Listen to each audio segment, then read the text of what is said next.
คิดว่าสิได้อยู่บ่คิดว่าสิได้อยู่บ่ดิน บ่ เป็นหยังจังว่าบ่ เพลง มันแพงบ่ แม่น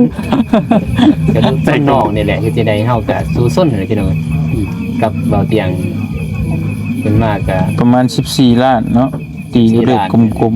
โดย ๆประมาณ14ล้านน้อย Akato แต่ now คือละต้นจะฮู้ต้นแล้วบ่ Akato now มา Akato เขาว่า เรา เขามานอบ40ล้านตัวเขาว่าอยู่พุ่นตัวเขาขายแม่ ๆอยู่บนพุ่นน่ะมีอยู่40ล้าน พ่น สิขาย 63,000 บาทตอนนั้นพี่น้องเป็นเงินบาทแต่เป็นเงินกี่เป็น40ล้านเป็นเงินดอลก็ประมาณ1,000กว่าให้น้องเพิ่นไปนอน เนาะไปนอนเบิ่ง ไปนอนเบิ่ง นอนฟันเบิ่ง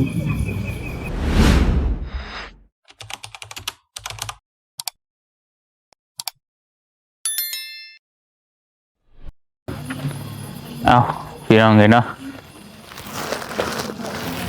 กับทักทายสบายดีพ่อแม่พี่น้องเบิดสู่ขู่สู่คนพี่น้องเลยบ่ว่าสิอยู่ในและก็ต่างประเทศเนาะพี่น้องเนาะก็ยินดีต้อนรับเข้าสู่ช่องเบาเตียงทองเนาะซาแนลคือเก่าพี่น้องเอ้ยมื้อนี้เบาเตียงก็มาอยู่บ้านน้องสาลีคือเก่าพี่น้องเอ้ยพอดีค่ำในจักหน่อยเพราะว่าเฮามาแต่บ้านน้องเดิมบ้านเบาน้อยเฮากำลังยกเฮือนยกซ่านให้เพิ่นนั่นแหละก็เลยค่ำแน่มื้อนี้โอ้ยพี่น้องเอ้ยก็เลยเอ้าบ่เป็นหยังค่ำก็มาคือเก่าพี่น้องเอ้ยเพราะว่าเฮาอยากมาถามข่าวเรื่องสืบต่อจากเรื่องดินเรื่องดอนนั่นแหละเนาะเฮาก็อยากเล็งให้น้องเพิ่นให้มันได้ที่อยู่ที่เช้าจบเจือคักแน่พี่น้องเอ้ยตอนนี้ก็เมื่อวานนี้บ่ได้มาหาน้องเพิ่นเปิดมื้อเนาะมื้อนี้ได้กลับมาสบายดีเด้อน้องเด้อ โดยสบายดี พี่น้องเอ้ยอึบโอ้ยตาโทษพี่น้องเอ้ยเปิดไฟฉายใช่รถน้องเพิ่นก็นั่งอยู่ในผมกินข้าวกินน้ำโลมื้อนี้ กินแล้ว ได้ยังกินน่ะ ไก่ กินไก่ แม่น ไก่ไม่ใช่น่ะ ปิ้ง ไก่พี่ แม่น ฮะ ปิ้งตัวไอซื้อพาน้องไปซื้ออยู่ตลาด ยังบ่เบิดอยู่บัดนี้ ยัง โทษคือกินประหยัดแท้ไก่ตัวเดียว2มื้อเลยเป็นจังไงกินเรียบร้อยแล้วติ แม่น พี่น้องนะนี่ไอ้ซื้อลูกชิ้นมาฝากมื้อนี้2โลเลยพี่น้องเนาะมักกินอยู่บ่นี่ มัก น้องก็มักบ่เฮ็ดได้กิน ต ตำ ำนี่ อืม ตำกับมี ตำก็มีแซ่บบ่ แซ่บ แซ่บพี่น้องเด้บัดเตียงซื้อมา2โลแล้วก็แหนมเคยกินบ่ บ่ บ่เคย บ่ เดี๋ยวไปปิ้งแล้วก็กิน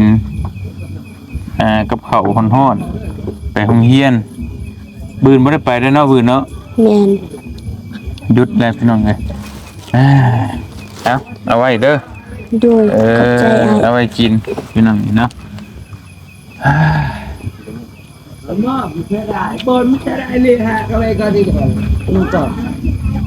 ก็เจ็บไปก่อน มาเบานุ่งมา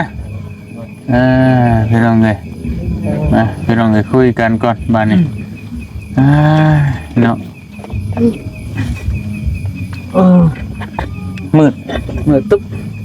บ่เห็นหยังเลยสบายดีเด้อส่องเบานุ่งเด้อ FP เนาะ พี่น้องเลยเป็นยังไงปวดหัวตัวห้อนบ่สำบายเลยพี่น้องเลยเนาะ สบายเลยด้วยงานโอ้เจ็บหัว เป็นยังไงเรื่องความคืบหน้าอีหลาพ่อฮู้อยู่บ่ บ่ผู้ใหญ่ผู้เว้าผู้ใหญ่เว้า ผู้ใหญ่เพิ่นว่า แม่น เรื่องดินฮะ แม่น ลองมันลงกันได้เอาใช่นี่ก็ได้จะก็ได้ยินอยู่เนาะมันดูดอยู่ไม่ยังเป็นนักร้องนะวันนี้ไม่เต็มคอมีแต่ว่าบื้ออื่นพอแล้วเฮาสิมาถามทั้งผู้ใหญ่เพิ่นมื้อนี้เพิ่นก็มีงานแน่พี่น้องเนาะงานแต่งบ่ เมียน งานแต่งบ่ล่ะ แม่น แต่งมื้อนี้ นี้ได้แต่งบืน มืออื่นเขาเฮ็ดเวียก บืน แม่ เพิ่นเฮ็ดนะอืมแสดงว่ามาบืนนี่ก็อึกกระทึกอยู่ พอยังไม่กันยินเสียงเลยเนาะเสียงเขาก็มีวงมียังอะนะ อืม แต่ว่า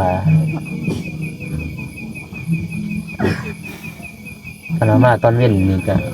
น่าจะเขากำลังกินอยู่นะนี่ก็ ตอนแรงบ่เพิ่นเลิกบ่ ตอนแรกเริ่มมือเลยบ่ อันนี้บ่ ทางนี้ สมมุติว่า อีกมือนี่บ่มือเลยไม่ได้แล้วมืออื่นมือแล้วอันนี้พวกเพิ่นกำลังเกียมกะเกียมมืออื่นนี่เฮามาบ่เป็นหยัง บ่ มืออื่นบ่เป็นหยัง อืม เพราะว่ามืออื่นคันตัวอย่างว่ามีเวียกมีงานเขาก็ไปหาเจ้าบ่าวเจ้าสาวเขามากลางคืนเนาะ อืม กลางคืนนี่กินเลี้ยง มื่นบ่ อย่างว่าอันตัวอย่างมืออื่นมีงานนะกลางเว้นบ่เป็นหยัง โอเคพี่น้องเนาะอ่า ทางบ่เที่ยงสอบถามได้บ่ หืม มันจะได้ สอบถามแล้วเรื่องดินเรื่องดอนแล้วก็ว่ามันบ่ฮู้เนาะผู้ใหญ่คุยกัน ผู้ใหญ่คุยกันเนาะ แม่นมีแต่ว่าผู้อื่นน่ะจังสิเฮาจะมาอีกเทื่อนึง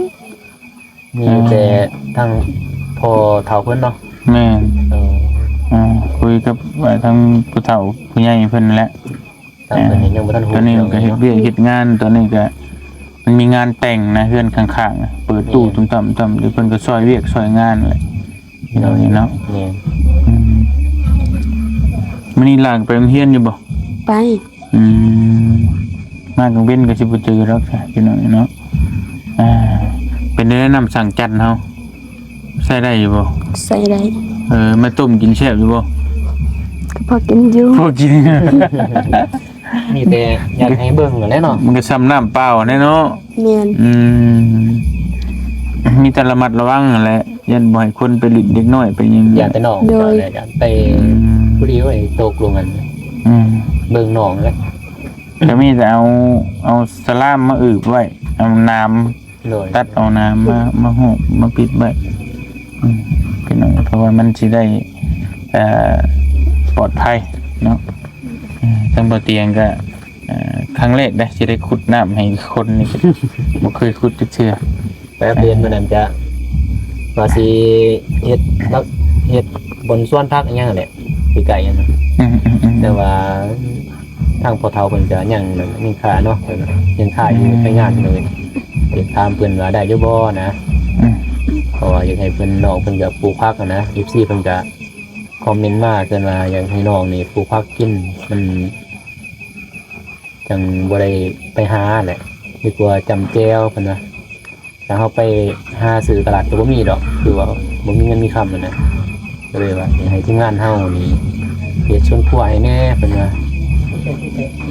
มันเฮ็ดก็เฮ็ดยากมันเป็นดินเขาเนาะ แม่นนั่นแหละ บางเทื่อเฮาสิเฮ็ดที่ปลูกผักปลูกหญ้ามันเป็นดินเพิ่นนะพี่น้องเอ้ย นี่ อีกอย่างนั้นตอนนี้ก็เดือนนี้ก็เดือน3เดือน4บัดนี้เดือน5เดือน6แล้วเพิ่นจะเฮ็ดน้ำมันมีแต่ให้นาใกล้ๆแต่ปลูกผักในยามนี้นี่สิปลูกบ่ได้ มันจะอันนี้เนาะ ยามร้อน เลย ก็ลองเบิ่งคือ ถ้าดูฮดเนาะถ้าว่าน้องสาวเพิ่น บ่ตามที่ค่อยเคยปลูกพังมาหั่นนะ เลย ปลูกแล้วมันจะปลูกยากนะ นี่ ต้องยามหนาวปลูกสบาย เดือน ครับ 11 12 แม่ปลูกผักแต่ปลูกยามนี้มันสิใบกูดใบหยังเฮาต้องดูแลดีๆน่ะแต่ถ้าว่าปลูกผักเนี่ยมันปลูกได้นั่นมันก็ได้อยู่ เลย อย่างเช่นผักบุ้งนะผักบุ้งผักหยังนี่สิผักขนงคะน้านี่ก็น่าจะได้อยู่ เลย แต่ผักกาดเพราะหยังนี่ยากแหละยามนี้ เลย ใบมันจะกูดจากนั้นเขาแล้วก็ฟังเบิ่งแต่สร้างที่ดีก็จังหาดินนั่นแหละก่อนเนาะ นี่ อยากเอา สำคัญก็คือดินเลยพี่น้อง อยากเอาเรื่องดินทางเบานุ่ง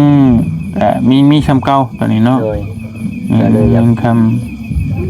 อยากมอบให้น้องเพิ่นพอได้มีแห้งนะ ำ ลองเบิ่งว่าเพิ่นเคยจับบ่เงินหมื่นน่ะนะก็คือว่าน้องก็ได้รับมากก็ดีใจนะสะพานบุญว่าเพิ่นเคยเห็น ได้ถือเงิน โดย สองหมื่นวะ ได้ขึ้นกัน20,000ก็โอ้ยพี่น้องเอ้ยบ่น้องบ่เคยดอกว่าสิได้นะบ่มีดอกว่าสิมี FC เพิ่นจะให้บ่น้องมาเป็นสะพานบุญในครั้งนี้ก็บ่คิดบ่ฝันนั่นนะ ญาณเพิ่นบ่เชื่อเฮาเนี่ยคือบ่เตียงว่าได้ปรึกษาทางบ่เตียงเรียนเขาบ่เชื่อเฮาเพราะว่าเฮาก็บ่ได้มีพื้นฐานนั่นในการช่วยเหลือคน เรียนเพิ่นบ่เชื่อมั่นเนาะ แม่น ก็บ่เป็นหยังเฮาก็กำกับนำอยู่นี่แหละบ่เตียงก็อยู่นํกันคุยนํกันเบิ่งนํกัน มีหยังก็ได้ปรึกษาทางบ่เตียงหมดเนาะ FC เพิ่นว่ามีหยังก็ได้ปรึกษาเพิ่นหมดนั่นแหละก็คือ FC ว่าปรึกษาบ่เตียงเด้อมีหยังก็มีแต่บ่ดงกันปรึกษาหมดทุกเรื่องพี่น้องเอ้ยเนาะเรื่องเกี่ยวกับการนี่แหละเฮาก็บ่มีประสบการณ์นั่นแหละในการที่จะช่วยเหลือคน แต่เฮาในใจอยากช่วยแต่ว่าเฮาก็บ่มีประสบการณ์ยันเพิ่นบ่เชื่อมั่นเลยปรึกษาหารือก็เลยว่ามื้อนี้เห็นมาก็อยากมอบเงินให้น้องเพิ่นว่าเพิ่นเคยจับเงินหมื่นบ่แต่บ่าวน้องยังมือสั่นนะว่าเพิ่นสิมีความรู้สึกจังไดนะ อยากให้น้องเพิ่นมั่นใจสิเนาะ โอ้ยแล้วก็ต้องอย่างความมั่นใจของเพิ่นว่านี่มีเงินทางผู้ใหญ่เพิ่นก็อยากให้ FC นะมั่นใจบ่าวน้องนะว่าสิผลิตบ่นะอยากให้เชื่อถือนั่นแหละว่ามอบให้น้องเพิ่นแต่ว่าได้เงินกันว่าได้ที่พุ่นแหละก็จึงประสานกับเบาเตียงอีกครั้งนะว่าดินเขาขายสำใดเฮาก็งบเฮาบ่พอหรือว่าหยังก็ประสานกันต่อทางเบาเตียงทองแล้วปรึกษาหารือกันหรือว่าทางน้องนี่รู้สึกจังไดเห็น คิดว่าสิได้อยู่บ่คิดว่าสิได้อยู่บ่ดิน บ่ เป็นหยังจังว่าบ่ เพลง มันเพลงบ่ แม่น ใจก็ว่าเบิ่งตัวใดก็เพลงเนาะ แม่น อ้ายก็คิดอุกน้ำอยู่เดี๋ยวมันเพลงพุเป็นหน่อยเลย มากก็เพื่อไปกระเต้นมื้อนั้นเนาะไปหาเลาะ เลาะประทีปประเด็นก็บ่มีมันเพลงพุเป็นหน่อยจักสิว่าได้ใด บุญมีอยู่เนาะเกินว่าแต่ว่าจะเป็นจะได้พี่น้อง ที่เรื่องดินเลยแหละ อันน่ะน้ำเบาน้องมี20,000ติ เลย23,000นี่แหละ 23,000บาทน้ำเบาเตียงมีอยู่2.5 ล้านตัวนี้ เป็นเงินเกียบดีวะ แม่น เลย เงินกี่โลมันเป็นเงินบาทมันก็ห่วยข่อยก็ปิดจ็อบเลยแหละข่อยเนาะ30-40 ล้านเนาะจบเลยแหละ โอ้ได้ยากเด้ เลยนี่มีตรงไหนก็ดูต้นนอกนี่แหละคือจะได้เฮาก็สู้ส้นเลยพี่น้องกับเบาเตียงเป็นมากก็ ประมาณ14 ล้านเนาะตีอยู่เลขกลม โดย ๆประมาณ14 ล้านน้อยๆพี่น้องเอ้ยแต่บัดนี้น้ำเบาเตียงมีอยู่2 ล้าน 2.5 ล้านกับประมาณ16 ล้าน 16 ล้าน 16 ล้าน5แสน เลย 16 ล้าน5แสนเนี่ยกระดืบใช่อีกเนาะพี่น้องเอ้ยประมาณ20 ล้านนี่สิบ่มีบ่เนาะ โดยพอเงินเฮาก็10ปลายเนาะ20 ล้านนี่จะแน่ได้คือว่าบึง พังเบิ่งเนาะเป็นน้องเอ้ยแต่กับอื่นจังแจ้งหูแจ้งตาจัง ว่ากันไว้ แม่แต่ตอนนี้ก็ยังบ่ทันฮู้ว่ามีหม่องใดแน่เดี๋ยวกันคือสิพอมีอยู่ดอกพี่น้องเอ้ยเดี๋ยวหาเบิ่งอีกแต่เงินเฮามันพอนะแต่ได้20กว่าล้านนี่20กว่าล้านขึ้นอาจจะเป็นไปได้อยู่ แม่น ประมาณ40,000 50,000 บาทประมาณนี้นะ บีแดงเนาะบางทีเพิ่นจะเอากับบ่ทันฮู้เพิ่นมีแต่ว่าคำตอบมีแต่มื้ออื่นน่ะเนาะมาถามใหม่แม่นบ่ แม่นบื้อนะจะมาถามใหม่ เพิ่น พอเฒ่าเพิ่นบ่ว่างมื้อนี้บื้ออื่นจึงจะมาถาม โดย เพราะว่าเราก็ไปช่วยเวียกช่วยงานดองพุ่นแหละ โดย เพิ่นยังบ่ฮู้ไม่เฒ่าแล้วฮู้อยู่บ่ใช่ไม่เฒ่าไม่เฒ่าจะฮู้บ่ แม่เฒ่าแล้วฮู้อยู่บ่ มาพี่กันมาพี่อายะบ่แม่นอายะได้แล้ว เอา ตะกะ จอมแล้วก็แต่งดูจุดหมายว่า ยับมาพี่กันยับมากัน ก็แต่มาอันนี้ก็ไปเอาแย่ลามนะ เราก็ได้ถามอยู่บ่ มันก็อยู่แกตา แม่เฒ่าก็ถามอยู่บ่ได้ฮู้อยู่บ่บาง เขามาก็ไปนี่เป็นที่กูเคย เพิ่นว่านั่นน่ะ คุณงานแพทย์ ก็ไปเขาจะแบบไอ้พวกมันจะเท่า ท่าน เพิ่นว่า เขา จะ เจ็บแผล เอาเองมันยับมา จะบอก บ่ให้เจ็บแผล แต่อยู่ทางกลาง มาพี่ นี่มา มายับมา อยู่ทางหน้านี่ก็ได้ ป่าแห่งตัวนี้ ยับมา บ้านอะไรอยังไง บ่เป็นหยังบ่ต้องย่านเฮาก็ได้เว้าหิงๆดู อันนี้เวอยู่อวยกระหาน อย่าอัดปากเว้ารถ อวยกระหานมาอันนี้ก็ไปให้จะประเสริฐในรายการเนี่ยก็เลยแหนจำอันนี้อันยาวจำกลาง เอามาให้กับ อันนี้เอาว่าว บอลละ ว่าวละกิ เปลี่ยนดูดู เอาอุกตะเนแผด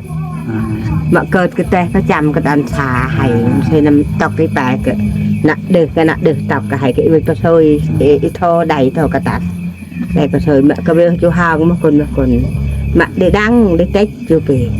น้ำยอกันนาอยู่เฮือกันนาน้ำแนกันนาในกันนานอีแต่ดังเตละตาลายอันนี้เอาอาสนะกันโตดูตะเริง ราคามาเมาเป็น ตั้งกระเพงมาเอาหนาบก็โตโอ้หางอันนี้ชีเชฟดังเอสเป็นโตดังอันเป็นโตอัดดังอันนี้ดึงอัดโอ้เชฟมานำมาเอสเปอันนี้ จักได้สิจิม อันนี้จะไม่ยาแปะเดากูไม่จำ พูดเป็นสิ จำเป็น จักชีชิบยังเอาเดี๋ยวให้น้อง เอางานก็ไปเฮ้ยปีอันแต่ดังอันแต่ก็ไปเฮ้ยปีก็ไปเฮ้ยปีกันไปในคนมาđi tết chụpปีđi đăng năm vôกันนากันน้ำvôกันนากันชื่อเหล็กแบบกันแน่กันนานแต่ดังเอาใบดีแปะ โอเค บ่เฮ้ยจัก แปลเบิ่ง แป บ่ได้นับได้ติเนาะอ่ะ เอากระโต แปล นาว คือละต้นจะฮู้กับต้นแล้ว เอาก บ่ ระโตนาวมาเอากระโต เขาว่า เรา เขามานับ40ล้านตัวเขาว่าอยู่พุ่นตัวเขาขายแม่ อยู่บนพุ่นน่ะมีอยู่40ล้าน พ่น แม่น ไก่ห่านกุนเทก ของ 40ล้านคือจักหมื่น เอางานก็ไปเช้าđi tết mà có chú hồng nó mà tóc gì vì tóc cái bè vì tao mới cào nó mà tao mới cào đi bể nếu sẽ tao cào nó 63,000 บาท mà ăn trong tàu có đi du ครึ่งแสน เลย กายแสนกายครึ่ง มันมีซองเจ้า มีช่วงเจ้าแล้วมีบอลนึ แต่ ง บ่เจ็บ เจ้าที่2นี่ แปล เท่าใด แล้วตอนที่2นี่เรานั่นแหละ ของพวกวอล hoặc vào kỵ vào kỵ cơ เท่าใดตอนนั้น lục cơ ท่านเว้า ประจำ เท่าได้ราคาแม่นแต่ว่าเพิ่นว่าสิขาย น้องตุนเว้าดีกว่า เป็น số tì số giang แปลพัง ตอนแรกเนี่ยมันมีซองบอลเนาะ อ่า ตอนที่นึงเนี่ยมันอยู่ในบ้านนี้อยู่40 ล้านขาย40 ล้าน à đủ ngành cái việc nghe hao เจ้าหนึ่งที่เจ้าสองแมนดินอยู่นี้ตัวนั้นเนี่ยเพิ่นว่าสิขายแล้วแต่สิขายแต่ว่ายังทานลูกสายประจำการอยู่ดอนซ่าแต่ว่ายังบ่ทันได้เสนอราคาว่าเท่าใดยังไม่ได้บอกราคาว่าเท่าใดแต่ว่าสิขาย cái nào được tóc đi bè hay โอ thôi เคก็เข้าใจแล้วมันมีอยู่ตอนนึงเดี๋ยวนี้น่ะมีคนสิขายนั่นคมกว้างคมหอมบ่ยังบ่จักบ่จักบ่ บ่chắc บ่จัก บ่ทันได้ฮู้เนาะเป็นเจ้าขนาดหมดตัว 63,000 บาทตอนนั้นพี่น้องเป็นเงินบาทแต่เป็นเงินกี่เป็น40ล้านเป็นเงินดอลก็ประมาณ1,000กว่านะ แม่น 60,000นี่เกือบ 2,000พุ่นแหละ เกือบ 2,000 ประมาณ 1,700 เลย 1,600 1,700 mà đồ này cái việc chăm cái việc chú hồng anh tự mà đi tết siêu thị แต่ตัวนี้เนี่ยเพิ่นสิขายอยู่คือกันอีกตอนนึงมันมี2ตอนอีกตอนนึงยังบ่ฮู้ราคา แม่น ยังบ่ฮู้ราคาเด้อทางมื้ออื่นเฮาจะมาถามแต่เนาะจังว่ากัน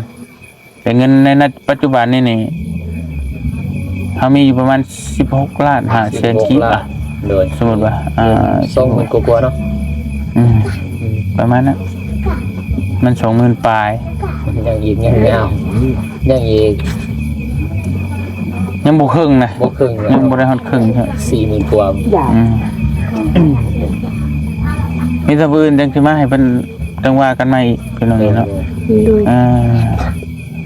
มีแต่เบานุ่งสิได้เอาเงินให้น้องเพิ่นนั่นก่อนบ่ โดยลองให้จับเบิ่ง ทางอ้ายเพิ่นว่าอยากให้เอาเงินให้น้องเพิ่นเบิ่งพอได้มีกำลังใจ แม่น มีเงินแล้วจำนวนหนึงเนาะ เพิ่นอยากให้ว่ามีความรู้สึกจังไดนะว่าเพิ่นดีใจบ่น้องสาลีเพิ่นนะเคยได้รับแบบนี้บ่เพิ่นมีคนฮักคนหอมแบบนี้บ่นั่นเลยว่าอยากมีแรงบันดาลใจให้อีกเพิ่นว่าถึงว่าสิบ่ทันใดดิ้นเนาะแต่ว่าทางเฮาก็สิพยายามนั่นแหละแล้วก็อยากเลิกให้น้องจับเบิ่ง ก็อาจจับยัง เงินบาทบ่หรือเงินกี่ เงินกีเลยแหละอาจารย์ยังไงมือสั่นเลยแบบแบกเลยพี่น้องเลย จักล้านเป็นเงินกี่ เงินกีบ 13,000ส่ง บ่ต้องเว้าหมื่นแล้วบัดนี้น่ะจะมีเงินกีบก็ว่าเงินกีบแล้วแหละ 14 ล้าน 14 ล้านเลย เนาะบ่ต้องเอาเงินบาทแล้วคิดว่ามีเงินบาทนะ เป็นเงินกีเลยเนี่ยพี่น้องเลยบ้านน้องก็ป้าเลยเนี่ยพยานโจรอยู่ แจกมือได้ พายเงิน ยานเตซี่อย่างนี้ FC เป็น ให้น้องเพิ่นไปนอน เนาะไปนอนเบิ่ง ไปนอนเพิ่น นอนฟันเบิ่งเป็นจังได๋ นอนรับอยู่ว่าจะเอาให้ไปนอนหมดแล้ว ยานเตโมมาบ่เงิน10ปลายล้าน น้องบ่เคยจับ บ่เคยจับบ่ แม่น เนาะ ดีใจอยู่ว่าสมมุติว่า ดีใจ เงินน้องได้นี่นะ เงินน้องเนี่ยแต่ว่าถ้าอ้ายสิเก็บไว้ชื่อที่ให้ เนาะ แต่มันก็เป็นของน้องหั่นแหละเอาในนั้นแหล้วน้องเอ้ยก็เก็บไว้เด้อพี่น้องเอ้ยไอ้ถามเนี่ยเจ้าเคยจับเงินหลายที่สุดจักล้าน บ่ฮอดล้าน บ่ฮอดล้านบ่ 500,000 บ่ฮอด500,000 แม่น เจ้าได้มันจะใช้หลายสุด ก็ ไผเอาให้ แม่ จังแม่เอาให้ติ แม่น เจ้าไปหาเองได้ใช่ได้หลายชุดเท่านั้น วัน60บ่เป็นสิ มัน 60,000 นี่ แม่นวันละ60 ได้มาเลยเคยโฮมได้หลายชุดเท่าไหร่โฮมไปแต่ละมื้อเคยได้โฮมอยู่บ่ เคย ได้เท่าไหร่แล้ว 5-6 แสน ประมาณนั้นติ แม่น หลายชุดเลยฉะนั้นบ่ แม่น น้องเพิ่นเคยนะรวบรวมเงินได้ที่ไปรับจ้างมาได้ประมาณ 5-6 แสนหรือประมาณ 1,000 บาทนะเป็นเงินบาทเป็นแต่เป็นเงินดอลประมาณ30กว่าดอลประมาณนี้หลายสุดในชีวิตแต่อันนี้มัน14-15 ล้านก็ประมาณถ้าเป็นเงินดอลเฮาก็ประมาณ700-800บ่ได้อยู่บ่ ประมาณนั้น ประมาณนี้แหละเนาะประมาณ700ปลายประมาณนี้พี่น้องเลยแล้วก็เป็นเงินบาทก็ประมาณ13,000 บาทถ้าสมมุติว่าอ้ายเอาให้เลยสินอนรับอยู่บ่เลยบ่เลยบ่เฮ็ดได้ใช่ล่ะมีแถวนอนรับอยู่บ่เอาให้เบิดนี่ฮะนอนรับอยู่บ่นอนบ่รับดีใจ ดีใจดีใจนำมันหลับ แต่มันเป็นเงินเจ้าแหละเด้อมันเป็นเงินน้องแหละอันนี้ก็แต่ว่าทั้งที่อ้ายน่ะสิเก็บไว้ก่อนสิหาชื่อที่ให้เจ้ารวมกันได้ชื่อที่ให้เจ้าถ้ามันบ่มีมันบ่ได้ที่หาจะได้ก็บ่มีหาจะได้ก็บ่ได้ก็แต่อ้ายก็คือสิเอาเงินอันนี้น่ะให้น้องเก็บไว้คือเก่าเพราะว่าตอนนี้นี่แม่นผู้ใหญ่เพิ่นให้ทั้งที่อ้ายเก็บไว้เนาะถ้าให้เพิ่นคือเก่าก็บ่โอเคคือเก่าน่ะพี่น้องเพราะว่ามันอันตรายมันอันตรายแฮงเนาะยิ่งเฮาถ่ายคลิปแบบนี้นี่เขาฮู้เบิดแหละว่าเงินอยู่นี่สั่นบ่ได้เฮาต้องเก็บไว้ที่เราไว้สั่นเอาน้ำเบานุ่งเลยเอา พี่น้องเลย ญาติ โอ้ย ตายลัดทางไว้นี่เนาะ บ่เคยนะพี่น้องว่าสิมีเงินแนวนี้นะ อืม มื้อนิดหน่อยเด้20,000พี่น้องเอานุ่ง50,000ปีกันมาเป็นเดือนเดือนหนึงตอนนั้นไปทำงานกันแม่นสิเดือนหนึง6เซนมึงก็4เซนน่ะ อืม 4เซนกีบ อืม เศร้าสิได้ บ่ง่ายเนาะ โอ้ย ทั้งข่อยก็ได้จับอยู่เงินคำแต่ว่ามันก็บ่แม่นเงินเฮาแหละ แม่ หลักหลายเป็น100ล้านก็ได้จับ100กว่าล้านพุ่นแหละ โดย เงินน้องสินไสเงินน้องหมู่เฮาพาไปผ่าตัดนั่นแหละ โดยเอาไปยาน นี่จักรยานนี่โทรเชนบาทใส่กระเป๋าเนี่ยเงินบาทนั่นน่ะ โดย โทรเชนเนาะ4-5เชนแล้วจุดปุ้ง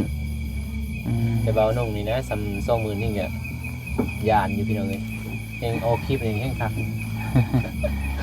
เอ่อ แต่ก็สิพยายามพี่น้อง เป็นหยังดอกแถวนี้เนาะ พยายามหาให้ อ่า ให้น้องอะไรเฮ็ดเลย สิอ้ายสิรวบรวม สมทบกัน โดย แม่นคือตอนนี้นี่ดินที่มีตู้เว่าผมหันน่ะประมาณ4เนบอันนี้ อันนี้หาก็ได้ตับ1ตับประมาณอีก3ตับครึ่ง3ตับครึ่งก็นี่ได้ นี่ อืมแต่เขาจังว่ากันอีกเนาะไปถ่ายถามบางทีตัวนี้บืน โอเค เป็นชีวาได้ๆครับว่ามันประมาณสัก20กว่าล้านนี่ก็โมแล้วเป็นหน่อยใครอยู่ โดย อืมเอาไปนอน บ่ว่าสิให้ซำนี้เนาะ เออให้เบิ่งเพื่อว่าให้มีกำลังใจให้มั่นใจว่ามันพอมีเงินอยู่พอมีเงินเก็บชื่อที่ไว้ให้น้องนั่นแหละ อยากให้น้องดีใจนะว่ามีคน อย่างน้อยก็พอมีกำลังใจนั่นแหละเนาะ สู่ชีวิตนั่นแหละ อืม เอาเบานุ่งเนาะเก็บไว้ โดย อ่า จะได้เงินน้องนั่นแหละ จะได้กับเงินเจ้า ฝาก หั่นแห ไว้ ละ ซื้อๆนะ ฝากน้ำไม้เพิ่นไว้มื้อใดมื้อหนึงถ้ามันบ่ได้ดินก็แม่น จะเป็นมาให้น้องนั่นแหละ สิมาให้น้องคือบ ริ เรา หารโดยยืนยังอันนี้ก็วางแผนใหม่กันน่ะถ้าบ่ได้ดินนั่นน่ะ อืม สิวางแผนใหม่พี่น้องเอ้ย สมมุติว่านอกจากดินมันบ่ได้ดินแล้วอ้ายเอาเงินจำนวนนี้ให้น้องน้องสิไปซื้อหยัง เขา ซื้อข้าว แม่น โอ้มันสำคัญในข้าวเนาะ นี่เลยพี่น้องเอ้ย อ๋อ ขาดเขาก็แล้วนะ ขาดข้าวแล้วก็บ่แล้วอันเรียบร้อย ขาดข้าวขาดใจนะพี่น้องบ่แม่นขาดเธอขาดใจแต่ ขาดข้าวนี่ขาดใจเด้อตายอย่างเดียว ตายอย่างเดียวเลย พี่น้องเนาะเอาละซะบัดนี้ชมมาพักควรแล้วมีแต่ว่าเฮาก็กลับก่อน เนาะ เนาะ เนาะ อย่าให้น้องเพิ่นพักผ่อน โดย มีแต่ว่าไอ้สิเมื่อก่อนเด้อไป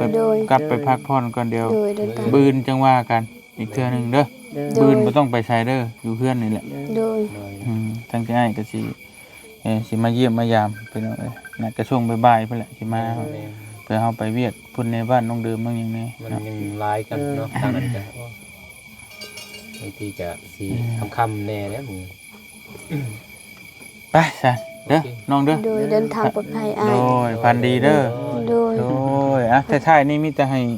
น้องขอบมุกขอบใจนี่ผู้ใหญ่เพิ่นที่ฝากเงินมารวมไว้ให้ แม่ เด้อเว้าตามระเบ้าเด้อ โดย ขอบมุกขอบใจเอาขอบบุญขอบคุณก็ได้อะขอบบุญขอบคุณเด้อ ขอบบุญขอบคุณเด้อ ผู้ใหญ่ใจบุญ ผู้ใหญ่ใจบุญ ที่ฝากเงินมา ที่พากเงินมา ซื้อที่ให้หลาน ซื้อที่ให้ร้าน ก็ให้อยู่ดีมีแฮง เคยอยู่ดีมีแห้ง ความเจ็บจะได้